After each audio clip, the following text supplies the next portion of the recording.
فی شان حبیبہ مخبرا و آمرا ان اللہ و ملائکتہ یصلون علی النبی یا ایھا الذین آمنوا صلوا علیہ وسلموا تسلیما اللہم صل علی سیدنا و مولانا محمد معدن الجود والکرم وعلی آلہ و اصحابہ وسلم۔ تمام حمد و ثنا، تعریف و توصیف اللہ جل مجدہ الکریم کی ذات بابرکات کے لیے، جو خالق کائنات بھی ہے اور مالک شاشیہات بھی۔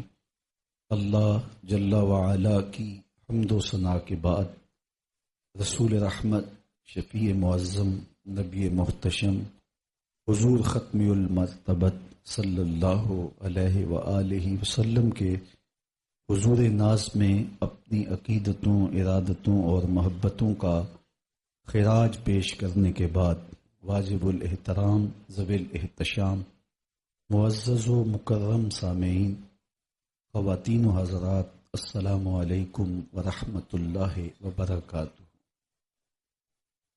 کتاب رحمت قرآن مجید سے جو کلمات تلاوت کیے ان میں فرمایا گیا قد افلح من تزکا، کامیاب وہ ہوا جس نے اپنے من کو ستھرا کر لیا، اپنے باطن کی صفائی کی، اپنے دل کو پاک کیا، اندر کے میل اتارے اور باطن کی پاکیزگی کا سامان کیا۔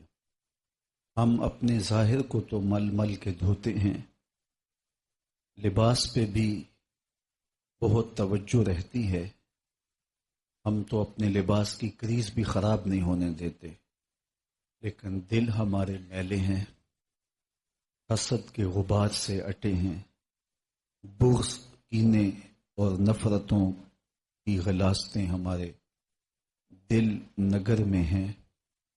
کوئی جھاڑو لے کر ادھر بھی آئیں اور اپنے من کی پاکیزگی کا سامان کریں۔ حضرت عبداللہ بن عمر رضی اللہ تعالی عنہ فرماتے ہیں، حضور کی مجلس لگی تھی، ہجوم عاشقاں تھا۔ آقا کریم نے فرمایا جنتی دیکھنے کا شوق ہے تو دروازے پہ دیکھو، جو پہلا شخص مسجد میں داخل ہوگا وہ جنتی ہوگا۔ ہم نے دیکھا تو ایک بزرگ تشریف لائے، تازہ آثار وضو ان کے چہرے پہ نمایاں تھے اور بائیں ہاتھ میں جوتا پکڑا ہوا تھا۔ اگلا دن آیا تو پھر حضور نے فرمایا کہ جنتی دیکھنے کا شوق ہے تو دروازے پہ دیکھو۔ ہمارے دل میں آیا کہ دیکھیے آج کون سا خوش نصیب شخص ہے، تو دیکھا کہ کل والے بزرگ ہی تشریف لائے، تازہ آثار وضو ان کے چہرے پہ حویدہ تھے اور بائیں ہاتھ میں جوتا پکڑا تھا۔ تیسرا دن ہوا تو حضور نے پھر فرمایا جنتی کو دیکھنے کا شوق ہو تو دروازے پہ دیکھو، تو وہی بزرگ اسی حالت میں تشریف فرما ہوئے۔ مجلس برخاست ہوئی تو لوگ گھروں کو چلے تو میں ان بزرگوں کے پیچھے چل پڑا۔ میں نے کہا کہ میری والد گرامی سے کچھ شکر رنجی سی ہو گئی ہے، تو آپ مجھے 3 دن تک اپنے پاس رکھ لیں گے؟ انہوں نے کہا کوئی حرج نہیں، آ جاؤ۔ فرماتے ہیں میری لالچ یہ تھی کہ میں دیکھوں یہ عمل کون سے کرتے۔ 3 دن میں نے ان کے ساتھ گزارے۔ رات ہوئی تو انہوں نے مجھے بستر بچھا دیا، خود بھی لیٹ گئے۔ میں چادر اوڑھ کے تاثر یہ دیا کہ میں سو رہا ہوں، لیکن حقیقت میں سویا نہیں تھا۔ میں اس طاق میں تھا کہ دیکھوں کہ یہ اعمال کون سے کرتے ہیں، نوافل کس طرح پڑھتے ہیں، لیکن وہ ساری رات سوئے رہے۔ صرف یہ تھا کہ جب کروٹ بدلتے تھے تو رب کا نام پکارتے تھے۔ صبح ہوئی، نماز فجر پڑھی، ناشتہ کیا، باغ میں چلے گئے، ظہر ہوئی، عصر پڑھی، مغرب عشاء ہوئی، پھر رات آئی تو میں نے سوچا ہو سکتا ہے کل میری وجہ سے معمولات ترک کر دیے ہوں، تو آج میں دھیان میں رہوں گا، تو میں پھر طاق میں رہا، لیکن ساری رات پھر انہوں نے سو کے گزار دی۔ تیسرا دن آیا تو پھر رات آئی تو میں نے دیکھا کہ وہ پھر ساری رات سوئے رہے. صرف یہ جب کروٹ بدلے تو اللہ کا نام لیں. خیر صبح ہوئی تو میں نے ناشتے پہ انہیں کہا کہ میری ابا جی سے کوئی لڑائی نہیں ہوئی تھی. میں تو اس لالچ میں آپ کے پاس آیا تھا کہ میں دیکھوں کہ آپ کے اعمال کیا ہیں، شب کی عبادتیں کیسی ہیں. چونکہ میں نے حضور سے سنا جنتی دیکھنے کا شوق ہے تو دروازے پہ دیکھو، اور 3 دن آپ ہی تشریف فرما ہوتے رہے. تو میں تو اس غرض سے آپ کے پاس آیا تھا اور 3 دن گزارے، لیکن مجھے تو کچھ نہیں ملا. وہی معمول کے اعمال خیر ہیں جو میں کرتا ہوں اور وہی معمولات آپ کے ہیں. وہ بزرگ فرمانے لگے کہ تمہاری وجہ سے میں نے کوئی عمل چھپایا بھی نہیں، ترک بھی نہیں کیا. وہی میرے معمولات ہیں جو تم نے دیکھے، لیکن تم نے بھی 3 دن محنت کی ہے. میرا ایک عمل ہے جو تم نہیں دیکھ سکے، تو چلو میں تمہیں وہ خود بتا دیتا ہوں. تو وہ بزرگ کہنے لگے اے عبداللہ بن عمر، یہ جو میرے سینے میں رکھا ہوا دل ہے نا، اس میں کسی مومن کا بغض نہیں ہے. جب ہمارے دل مصفہ ہوں گے، دل مزکہ ہوں گے، دل حسد، بغض، کینے اور نفرت کی کدورت سے پاک ہوں گے تو جنت کے راستے آسان ہوں گے. ہماری پریشانی یہ نہیں ہے کہ ہم سکھی نہیں ہیں. ہماری پریشانی یہ ہے کہ ہمارے ہمسائے کو یہ آسودگیاں کیوں مل گئیں، ہمارے رشتہ دار خوشحال کیوں ہیں. ہم دوسروں کے سکھ کو دیکھ کر کے خود دکھی ہو جاتے ہیں، اور حسد، کینے، نفرتیں کبھی شریکہ برادری کے نام سے، کبھی کسی نام سے ہمارے اندر پلتے رہتے ہیں، اور ہم اپنے آپ کو ایک عجیب اذیت میں مبتلا کیا ہے، اور ہمارے دل بغض، حسد، کینے اور نفرت کی آگ میں جل رہے ہیں. اپنے دلوں کو پاک کیجئے، دلوں کی صفائی اور ستھرائی کا خیال رکھیے. یہ دل میلا نہ ہونے پائے. ظاہر کو تو مل مل کے دھوتے ہیں، چہرے کو کتنی مرتبہ دھوتے بھی ہیں، سوار کے بھی رکھتے ہیں، لیکن دل کی طرف کبھی ہماری توجہ نہیں ہوئی. باہو علیہ رحمہ نے کہا تھا دل کالے نالوں منہ کالا چنگا، جے کو یہ رمز پچھانے ہو. اصل ہمارا دل ستھرا ہونا چاہیے، ہمارا دل پاک ہونا چاہیے، لیکن ہمارا دل گناہوں سے، مسلسل اللہ کی نافرمانیوں سے سیاہ ہو جاتا ہے. روایت میں آتا ہے کہ جب کوئی شخص گناہ کرتا ہے تو اس کے دل پر ایک سیاہ داغ لگ جاتا ہے. اگر وہ اپنے دل کو صاف کر لے، دل کو پاک کر لے، توبہ کے ذریعے سے ندامت، شرمندگی کا اظہار کرے اللہ کے حضور، تو پھر اس کا دل مصفہ اور مزکہ ہو جاتا ہے. لیکن اگر وہ مسلسل گناہ پہ گناہ کرتا ہے تو پھر دل سیاہ ہو جاتا ہے. اس سیاہی سے اللہ کی پناہ مانگنی چاہیے کہ ہمارا دل کہیں سیاہ نہ ہو جائے، کیونکہ جب دل پہ گناہ کا داغ لگتا ہے اس کو دھو لیا جائے تو دل مصفہ ہو جائے گا. لیکن اگر توبہ نہ کی جائے، رجوع اللہ نہ کیا جائے، تو ایک گناہ کے بعد دوسرا گناہ، اس کے ساتھ تیسرا گناہ، حتیٰ کہ دل میلا ہو جائے گا. دل پر لگا ہوا ایک داغ تکلیف دیتا ہے اور انسان اس کی تلافی کی کوشش کرتا ہے، لیکن جب دل داغ ہو جائے تو پھر کوئی فرق نہیں پڑتا. یہ سفید چادر بچھی ہے، اس پہ ایک نشان بھی سیاہی کا ہو تو آپ کو جو ہے وہ عجیب لگے گا، لیکن جب یہ داغ ہو جائے تو کوئی نئی سیاہی آپ کے لیے پریشانی کا باعث نہیں ہوگی. تو دل پر جب سیاہیاں لگ جاتی ہیں اور دل سیاہ ہو جاتا ہے تو پھر گناہ پہ گناہ انسان کو آزردہ نہیں کرتا، بے چین نہیں کرتا، اس لیے کہ دل ہی سیاہ ہو چکا ہے. حضرت میاں صاحب نے اپنے انداز میں اس کو بیان کیا کہ جب تو آیا تھا اس دنیا پہ تو تیرے ضمیر کی چادر پر ایک داغ بھی نہیں تھا، لیکن تو نے اس سفید چادر کو میلا کر لیا. چٹی چادر پھمڑا والی تے داغ نہ لاویں جڑیاں، پھر نہ آکھیں حشر دہاڑے حال ربا کی بنیا. تو یہ سفید چادر تھی، اس کو زخمی کر لیا، اس کو داغ داغ کر لیا. فرمایا گیا کہ مومن جب گناہ کرتا ہے تو اس کی کیفیت یہ ہوتی ہے جیسے وہ پہاڑ تلے آ گیا اور ابھی اس کے اوپر گر جائے گا اور کہیں کچل نہ دے. وہ جلدی سے تلافی کرتا ہے، توبہ کرتا ہے. اور منافق کی کیفیت یہ ہوتی ہے کہ جب وہ گناہ کر بیٹھے تو ایسے محسوس کرتا ہے جیسے بدن پہ مکھی بیٹھی تھی اور اس کو اڑا دیا. ایک دن میں سویر سے لے کر شام تک کتنی نمازیں چھوڑی، کتنی بار نگاہیں بھٹکی، کتنی مرتبہ خیال بہکے، سوچوں نے آوارگی کی، زبان نے جھوٹ بولا، کبھی گالی دی، کبھی غیبت، کبھی چغلی، کبھی کسی کی بدخواہی. لیکن شام کو چین کی نیند سو گئے. ایسے ہی ہے جس طرح دن میں کئی مرتبہ بدن پہ مکھی بیٹھی ہلکے اشارے سے اڑا دی اور شام کو پتہ بھی نہیں ہوتا کہ یہ فعل ہم نے کتنی مرتبہ کیا. تو میں اور آپ اپنے اندر اتر کر کے دیکھیں کہ ہماری کیفیت قلب کیا ہے.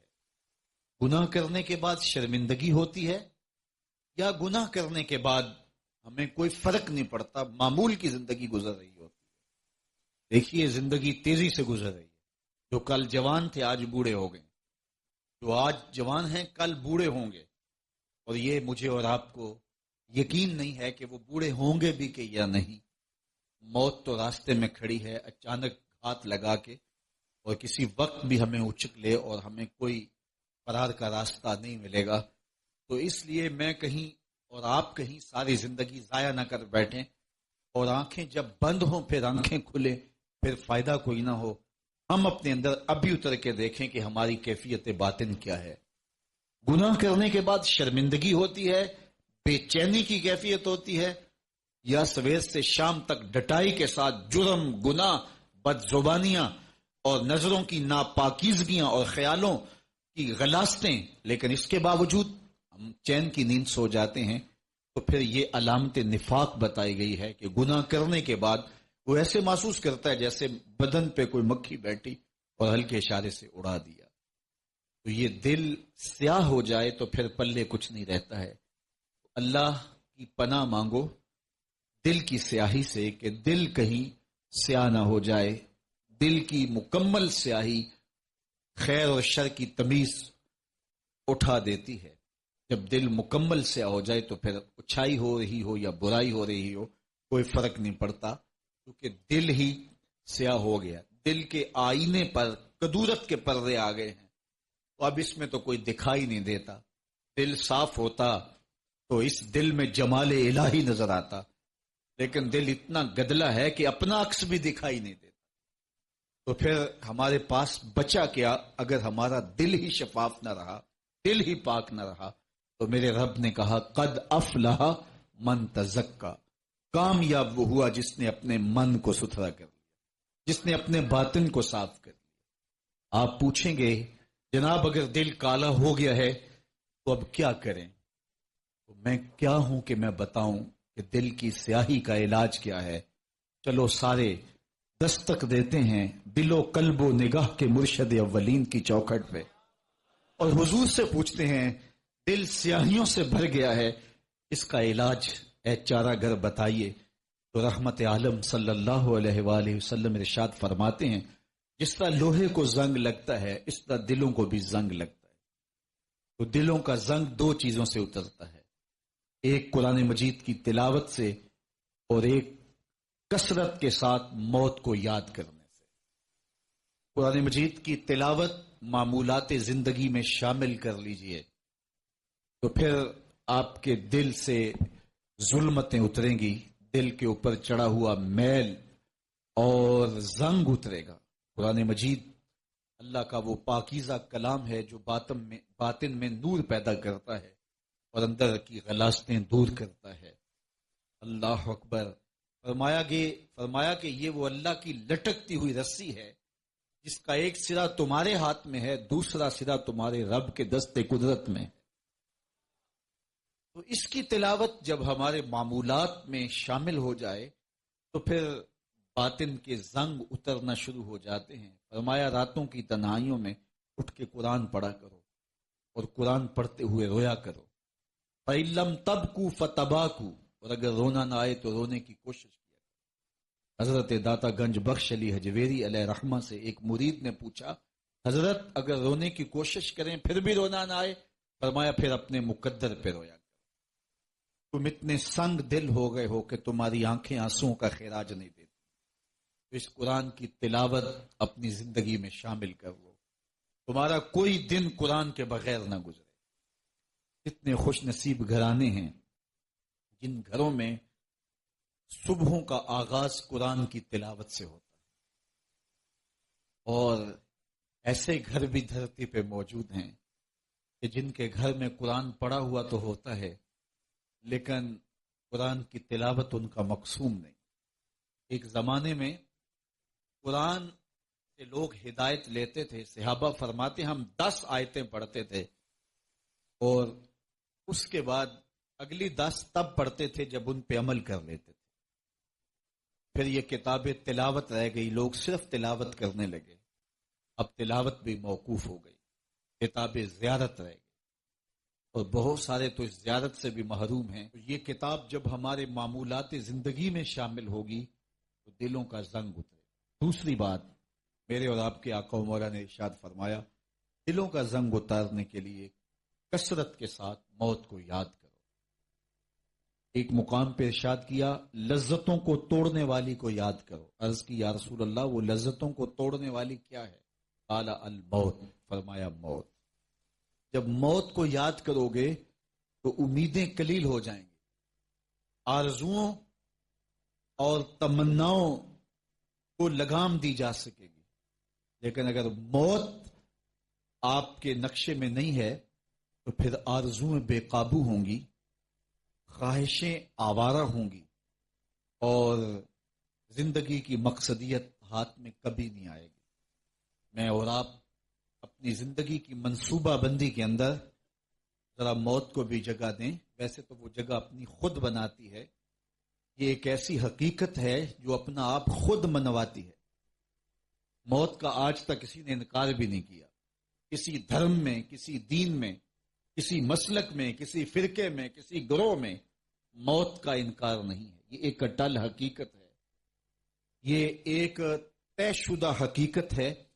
اور موت جب آتی ہے تو ایک لمحے کا تقدم اور تاخر نہیں ہوتا. تو یہ اپنا وجود خود منوانا جانتی ہے. لیکن کیا فائدہ جب سب کچھ ہاتھ سے نکل جائے. آج مجھے اور آپ کو اپنی زندگی کی منصوبہ بندی میں ہر وقت اس خیال میں رہنا چاہیے کہ کسی جگہ بھی موت آ کے کھڑی ہو سکتی ہے اور ہمارا اگلا منصوبہ سارا دھرے کا دھرا رہ سکتا ہے. اور جب آپ موت کو اپنی زندگی میں شامل کریں گے اور پھر اپنی زندگی کی منصوبہ بندیاں کریں گے تو پھر آرزویں قلیل ہوں گی، تمنائیں بے قابو نہیں ہوں گی اور پھر خواہشیں آوارہ نہیں ہوں گی. خواہشوں کی آوارگی اور تمناؤں اور آرزوؤں کا بے قابو ہونا انسان کو غافل کر دیتا ہے. اس لیے مقاصد زندگی پر نظر رہے اور آرزویں قلیل رہیں تو زندگی گزارنے کا لطف اور زندگی گزارنے کا مزہ نصیب ہوتا ہے.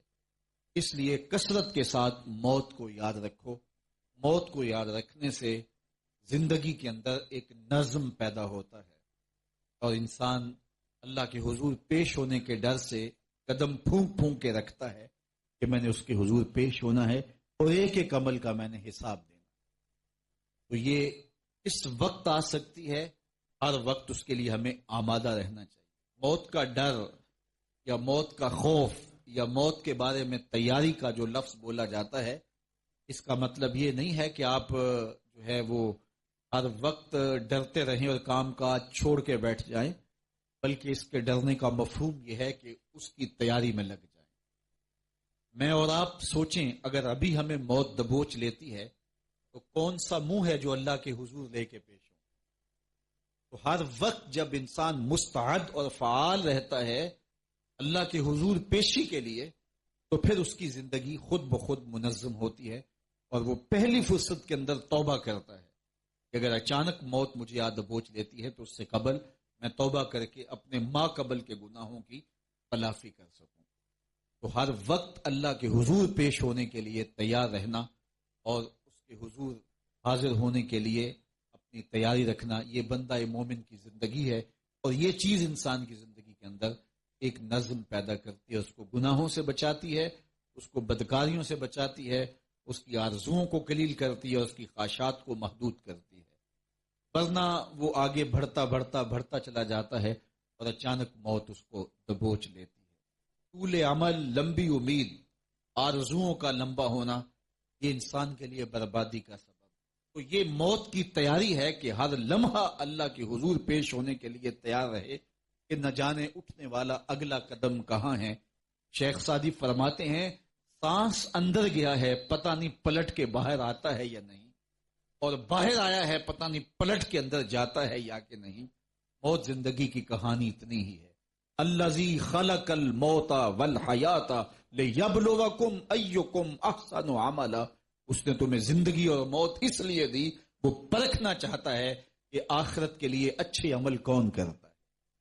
تو میں اور آپ دیکھیں کہ ہم کس جگہ پہ کھڑے ہیں. آج ہمارے پاس وقت ہے، کل نہیں ہوگا. کل کا پچھتاوا اس سے بہتر ہے کہ آج کا پچھتاوا، اور آج کا پچھتاوا ہمیں توبہ کی طرف لے جائے گا. کل کا پچھتاوا سوائے حسرت بڑھانے کے اور کچھ نہیں ہوگا. تو اس لیے کثرت کے ساتھ موت کو یاد کرنے سے ہمیں توبہ کی توفیق بھی نصیب ہوگی اور ہماری آرزویں بھی قلیل. حضرت یعقوب علیہ السلام نے اسرائیل سے وعدہ لیا تھا کہ میری روح قبض کرنے کے لیے اچانک نہیں آنا، پہلے کوئی قاصد بھیج دینا تاکہ میں موت کی تیاری کروں. ویسے اللہ کے نبی کے دامن پہ گناہ کا ایک دھبا بھی نہیں آ سکتا، اور وہ ہر لمحہ تیار ہی رہتے ہیں. لیکن اس کے باوجود تعلیم امت کے لیے بہت ساری چیزیں ہوتی ہیں. میرے اور آپ کے آقا و مولا نے اللہ کی بارگاہ میں یہ دعا کی، اللہم انی اعوذ بک من الموت الفجاۃ. اے اللہ اچانک موت سے تیری پناہ مانگتا. اچانک موت آتی ہے اور انسان کو تلافی کا، توبہ کا موقع بھی نہیں ملتا. تو اچانک اموات سے پناہ مانگی گئی. تو حضرت اسرائیل سے عہد لے لیا حضرت یعقوب علیہ السلام نے کہ میری روح قبض کرنے کے لیے اچانک نہیں آنا، پہلے کو قاصد بھیج دینا. اللہ کے نبی تھے، ان سے وعدہ کر لیا. حضرت اسرائیل ایک عرصے کے بعد حاضر ہوئے. پوچھا کدھر آئے ہو؟ کہا قبض روح کے لیے آیا ہوں. کہا تم نے تو وعدہ کیا تھا اچانک نہیں آؤں گا، پہلے قاصد بھیجوں گا. تو کہا حضرت میں نے تو قاصد بھیجے تھے. فرمایا میرے پاس تو ایک بھی نہیں آیا. عرض کی حضرت آپ کے سامنے کتنے لوگوں کی موت واقع ہوئی، یہ میرا قاصد نہیں تھا تو اور کیا تھا. یہ اٹھتے ہوئے جنازے میرا قاصد نہیں تھا تو اور کیا تھا. آپ کی داڑھی میں سفید بال اترائے، یہ میرا قاصد نہیں تھا تو اور کیا تھا. جب بینائی کم پڑنے لگے، جب اعضاء مدمحل ہو جائیں، جب چلتے ہوئے ٹھوکرے لگے، جب بولتے ہوئے لکنت آنے لگے، جب یادداشت کھونے لگے، تو سمجھ لو پیغام موت آ گیا. یہ ڈوبتا ہوا سورج ہمیں موت کا پیغام دے کے جا رہا ہے. دیکھو کیسا بھنک پن تھا، کیسی دوپہر تھی، کیسی کرنوں کی تمازت اور حدت، شدت اور گرمی تھی. لیکن آج درد غروب سے زرد ہوا جا رہا ہوں. اتنی بڑی کائنات، اتنا بڑا منبع نور کا جو آسمان کے اوپر جگمگا رہا ہوتا ہے، درد غروب سے وہ بھی زرد ہو جاتا ہے. دیگر تے دن گیا محمد اوڑک نو ڈب جانا. تو یہ ہمیں پیغام دیتا ہے میاں تم بھی جا رہے ہو. یہ پھیلے ہوئے قبرستان بتاتے ہیں.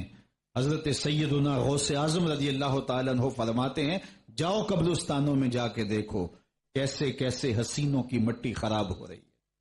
جو بدن پہ چٹکی بھی نہیں پڑنے دیتے تھے مٹی کی، آج ان کے کفن بھی تار تار ہو گئے ہیں. یہ ڈوبتا سورج، یہ اٹھتے جنازے، یہ پھیلی ہوئی قبریں، یہ بڑھاپا، یہ بالوں کی سفیدی، یہ کمر کا خم، یہ آنکھوں کی بینائی کا کم پڑ جانا، یہ اعضاء کا مدمحل ہو جانا، یہ چلتے ہوئے ٹھوکنے لگنا، بولتے ہوئے لکنت لگنا، یہ سب کچھ موت کا پیغام ہے. فما اصبرہم علی النار. اللہ قرآن میں فرماتا ہے لوگوں کا آگ پہ کتنا حوصلہ ہے، کتنا حوصلہ ہے لوگوں کا آگ پہ. کہتے ہیں دیکھو دیکھی جائے گی، کہتے ہیں دیکھ لیں گے. کوئی کہتا فلاں بخشا گیا تو میں بھی بخشا جاؤں گا. کوئی کہتا یہ جہاں مٹھا اگلا کس نے ڈٹھا. جاؤ قبرستانوں میں پوچھو دیکھا ہے کہ نہیں دیکھا ہے کتنے کتنے حسینوں کی مٹی خراب ہو رہی ہے. تو قبل اس سے کہ وہ وقت آئے کوئی حجت باقی نہ رہے، مجھے اور آپ اپنی زندگی کو اللہ کے حضور سپرد کرنا ہے، اور موت کا ذائقہ ہر ایک نے چکھنا ہے قبل اس سے کہ وہ وقت آ جائے اور پھر پچھتاوا ہو. آج میں اور آپ اپنی زندگی کو اللہ کے حضور پیش کرنے سے پہلے اپنے آپ کو تیار کریں. دو چیزیں دل کا زنگ اتارتی ہیں، کثرت کے ساتھ موت کی یاد اور قرآن مجید کی تلاوت. ادارت المصطفیٰ کی فکر لوگوں کو معاد سے جوڑنا اور کتاب اللہ سے ان کو مربوط کرنا ہے.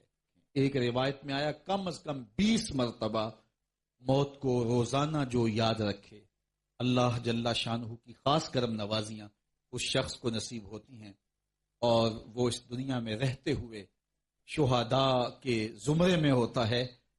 یہ جو کم از کم ایک دن میں 20 مرتبہ موت کو یاد رکھے، ہر وقت یہ خیال رہے، ہر وقت یہ لحاظ. بعض اوقات محلے میں اچانک کوئی جواں میت ہو جاتی ہے تو ہم نے دیکھا ہے کہ مسجد کی رونق بڑھ جاتی ہے، نوجوان مسجد کا رخ کرنے لگ جاتے ہیں، موت کو قریب سے دیکھتے ہیں. تو موت کی یاداشت اور موت کو دیکھنا اور موت کا تیقن، اگرچہ یقین پہلے ہے کہ ہم نے مر جانا ہے، لیکن جب آپ اپنی آنکھوں سے ایسے مناظر دیکھتے ہیں تو پھر مزید گناہ سے نفرت اور نیکی کی طرف رغبت ہوتی ہے. تو یہ علاج میرے حضور نے بتایا، کثرت کے ساتھ موت کی یاداشت اور قرآن مجید کی تلاوت. اور اگر یہ دونوں جڑ جائیں، موت کی یاداشت بھی ہو، قرآن مجید کی تلاوت بھی ہو، تو پھر فرمایا دل پاک ہوگا، دل کے زنگ اتریں گے، دل کے جو ہے وہ رنگ بدلیں گے. دل کا زنگ اتر گیا، دل مصفہ ہو گیا، تو پھر دل کے آئینے میں جمال حبیب بھی